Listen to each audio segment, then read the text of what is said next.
Mark, today we're going to talk about if you're in your heart or your head. This is part 2 of our discussion from last week, so stay tuned.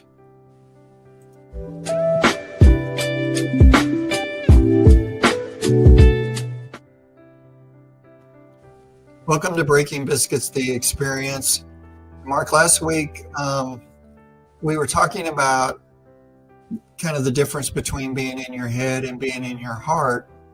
And I kind of left last week. I'd ask you a question toward the end of the podcast and you'd answer it. The question I asked you was if an individual, regardless if it's the male or female, but if one of them is, say, 90% of the time speaking from their head, their logical thinking, critical thinking part of their being, and then the other person is more in their heart, more the emotional side and that side of it, what that does to communication, and does it put communication at risk? And you said yes, because they both think they're both right, and they're actually both right and both wrong at the same time. So kind of what I thought we could do is pick up on that thought and kind of go from there. Maybe if you could expound a little bit more about why you say they're both right and both wrong at the same time. I think they're both right because that's what they've grown into. That's what's been modeled to them. That's what works for them. Dr. Phil says people only do what works. If it didn't work, they change. But they're wrong in the sense is that their version of their truth or whatever is more important. They're less flexible towards the other person. But there is I was talking with a couple last night and I said, God said in Genesis 2, let us, Trinity, community, make man in our image and likeness. I wish it was translated human. Let us make humans. That's literally what it should say. Let us make humans in our image and likeness. But what we always hear is you're made in the image of God. And I said, yeah, you are, but you're made in the image and the likeness. And that's what we talked about last week that kind of started it was the word image is a masculine noun and the word likeness is a feminine noun. But it doesn't mean gender. It's not gender specific. So really it boils down to having balance and learning to hear each other versus listening. What do you mean by that, hear each other? Well, I was intrigued because in Revelation it always says, let hear what the Spirit's saying to the church. If you have an ear, let him hear. But he didn't say listen, because sometimes the analytical mind or even the feminine emotional energy of our life, they filter it through, like you know the story, like we see it at Breaking Biscuits all the time. It's like the wife is coming with a comment situation, whatever, and the man's already got 3 analytical bullet points in his head and a PowerPoint to go with it. Right.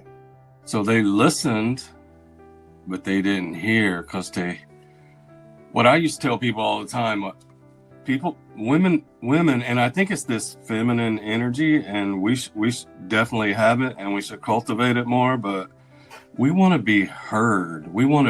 I want you to know that you feel what I feel. You can't do that without hearing. You can listen. But so you're saying, I would say it, get to the heart of the matter. Be like a saying we hear a lot of time. What's the heart of the matter? Mm-hmm. Like, what's the heart saying about this? Not what are the facts or what's the solution, but what is just the heart of the matter? There's a saying in our world that it's faith, facts, feeling. So we have the faith. We know what the facts are, but we're going to end in the feeling part. We're going to see it. We're going to experience it. So that's kind of it. I heard a really funny story this morning on one, I don't know what platform, and the guy I follow said, yeah, I was flying home from Atlanta to Destin, Florida, and everything was cool. And then he said, well, we went in for a landing, and when they went in for the descent and landing, the pilot throttled it. And I've actually been in that situation because there was a plane on the runway, which I know you have, and they throttled it, and you're just going, whoa, what happened? And he goes, well, sorry folks, we're going to circle around because we can't find the runway. And so they circled around, and they went in for another landing, and the same thing happened. They said, yeah, we just can't find the runway. I've never heard of that before, but we can't find the runway. And he said, lo and behold, we ended up landing in New Orleans. Wow. But what I realized, there's a place and a time for everything, and you really want your airplane pilot to have an analytical, critical thinking skill. Absolutely. Yeah, I don't want him to do a PA announcement and say, how many of you feel like landing today? That would not be good. My analytical mind would ask to be removed from the airplane at that moment. It's like, how many of you, we've been here before, and I just have a feeling we could do that. We can do this. We can land, right? But we laugh about that. But so we're talking about the analytical mind, but we were talking about this a little bit earlier.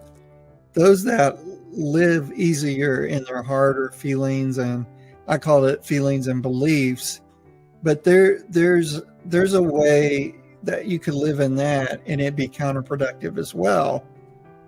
Like, I wouldn't say an overabundance of it, but meaning applying it in the wrong way. Maybe it'd be a better way to say it.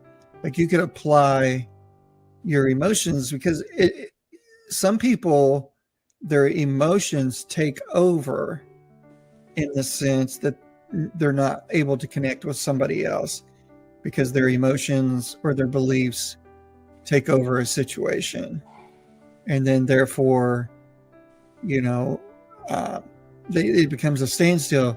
So that's like the worst case scenario. If you have an analytical thinker in his head all the time, trying to communicate with someone that's letting their emotions completely take over, those two worlds are going to collide fast.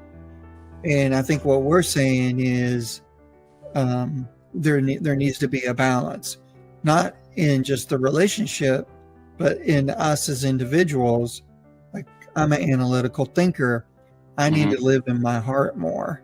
And you're definitely a heart person, that it's okay to live out of your critical thinking skills, but knowing when to apply those at the appropriate time seems to be the trick.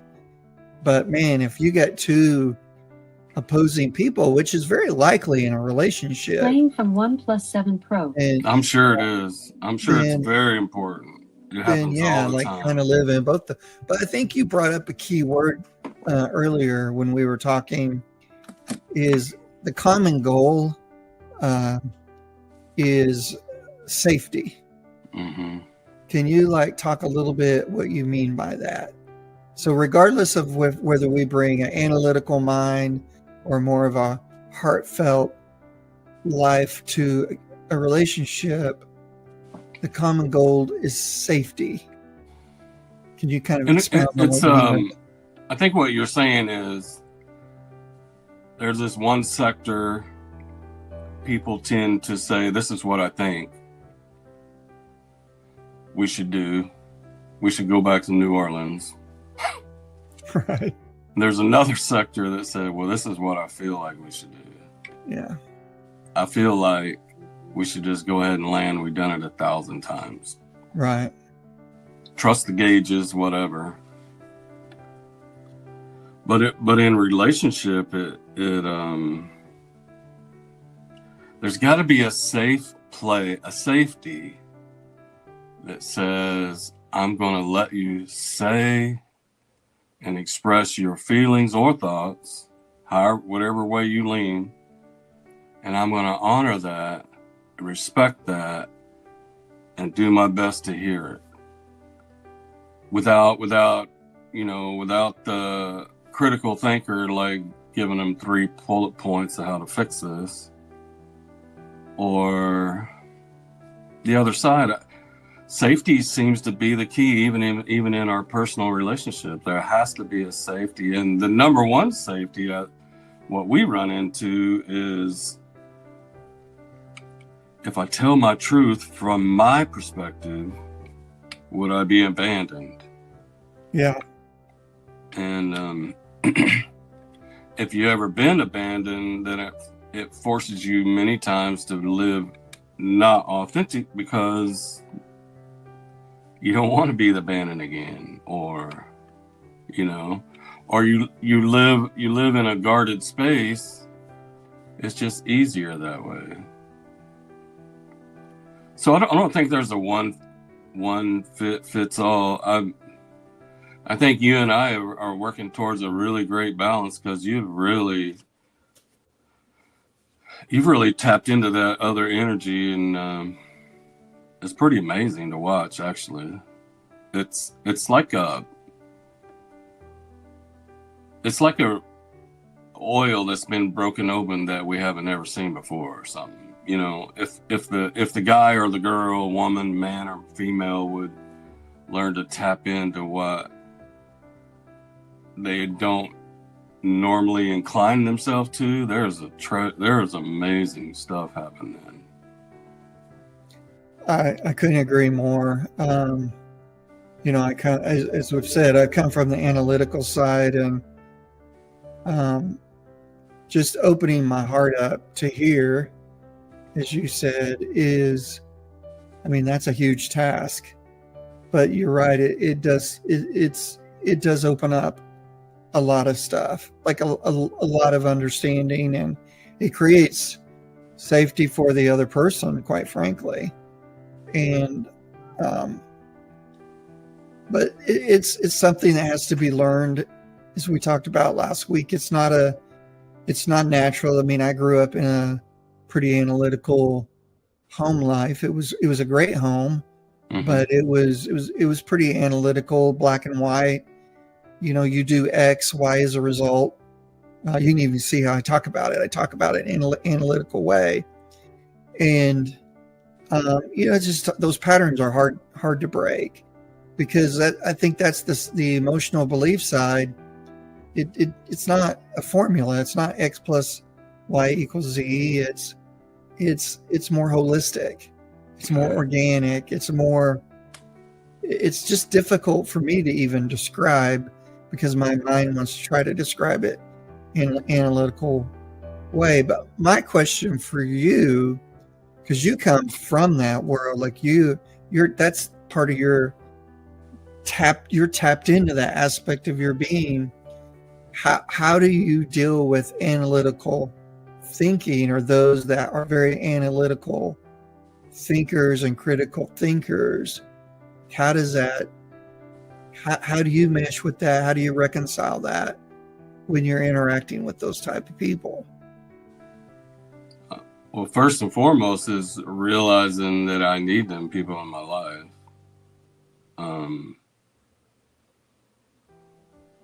And second of all, I don't expect everyone to be like me. And I think we should do that with our mates. I think we kind of feel like, if you love me, you'd be like me. Yeah, good point. That's not true. That's not true at all.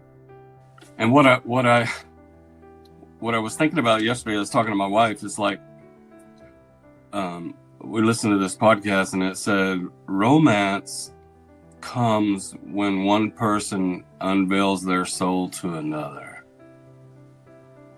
And that's not critical or emotional. That's a whole nother level. So when you get in this romance storm, this first love, this thing, you bypass all those, then you get together, start doing life, and revert back to where you are. But I know who to call when I need analytical, critical thinking. I welcome it and cherish it, and I've adapted and learned how to be more that way. Make a plan my work. We can come to balance. I remember in Proverbs it says false balance is abomination. So there is a need for balance. I think God himself is obviously analytical, but he's also emotional. And there's a lot of emotional text in the whole scripture. A lot. So I don't it's almost like we get identified and we get put in this box, mm-hmm. right? Like the masculine energy, they're critical thinkers, they overthink, they get mad. We've talked about this before. We say, well, that's just who they are. But then we have the feminine energy that's feelers and emotions, and the analytical ran out of energy to even try to decipher it, because I think they don't want to tap into their own. So let's say that two people listening to this podcast are in a relationship. Mm-hmm. They recognize that one leans critical thinking, the other one leans more emotional. They have communication issues. They have issues of being vulnerable to each other. What are the steps that they would take to break those barriers down? Like, how do you get unstuck in that? I know you talked about hearing, but is there something else?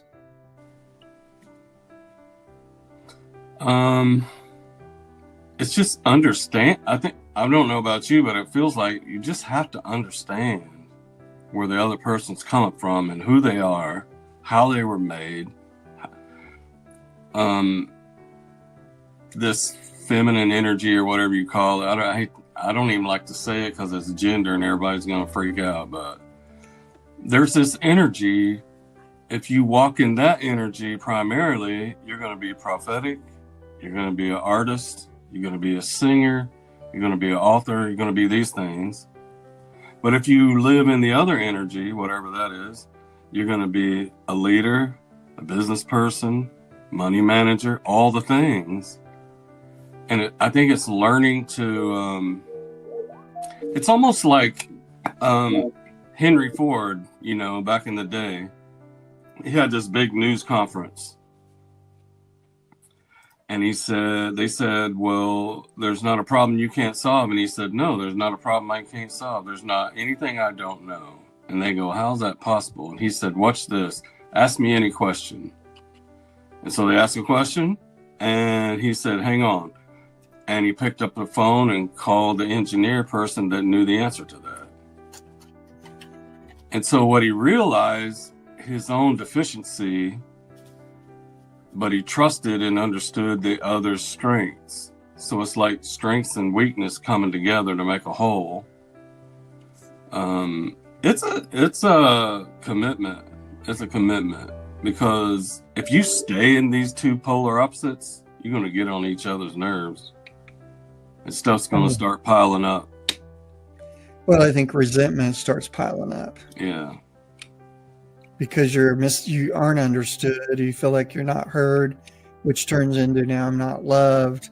I'm not accepted for who I am. They don't get me. Back to your point, if they were more like me, if they loved me, they would understand all this stuff. I mean, we've probably all been there at one point or another. So, don't you think though it's a journey of continued unwrapping and continued unveiling and continued pursuit of balance or whatever? I think it's a journey of risk. Yeah. Because none of this happens if you don't take some risk in life. A risk meaning you like, as an analytical person, I have to risk putting that aside and feeling emotions that I'm not comfortable with. That's my risk. And so, and it's not easy. It's hard to cut against what you normally do and what your mind tells you is the right thing. Like, this is part of our makeup. This is who we think we are. And I would say, well, I've got this figured out. I can solve this problem. But it's setting all that aside and taking the risk to hear and then to respond from my heart. That sounds easy to an emotional person with the emotional energy. That sounds super easy to do. Mm-hmm. Anybody analytical listening to this would go, yeah, that's incredibly difficult. And I would think the other side would have the same level of same level of difficulty. I think it would sound more like this. It would be like, I can't understand what you're saying. Like, what you're saying makes no sense because I feel like this. Yeah. And it's like, oh, so I'm asking you to drop out of your feelings for a minute and put your critical thinking on and look at it from a more logical perspective. And the truth is, we got to meet in the middle somewhere, and flow in and out of it. So, for the greater good. For the greater good. Yeah. There's no easy way and no right way or wrong way, I don't think. I think people are blindsided because they come out of the romance stage and they get into the real life stage and they go, what in the world? Yeah. Because that romance stage bypasses all of it. Yeah, it's a great point. Why do you think that? Why does it bypass it? It seems like, I think it's God's plan that you're having an encounter and you're being drawn and you just bypass it. You just bypass it. The critical thinker just throws caution to the wind and buys stuff all the time that he normally never would. And the other energy, the feeler, is just doing whatever. Dancing on clouds. Yeah. And I think our job at Breaking Biscuits is finding balance and trying to maintain that romance at the same time. Yeah, I think how I would describe it is it goes from infatuation to love. Yeah. Because there's no way you don't like fall in. You might have connection with someone quickly, but it's like love in the sense of, I'll do anything. I'll die for you. I'll take a bullet for you. That's developed. That doesn't happen immediately. That's a development.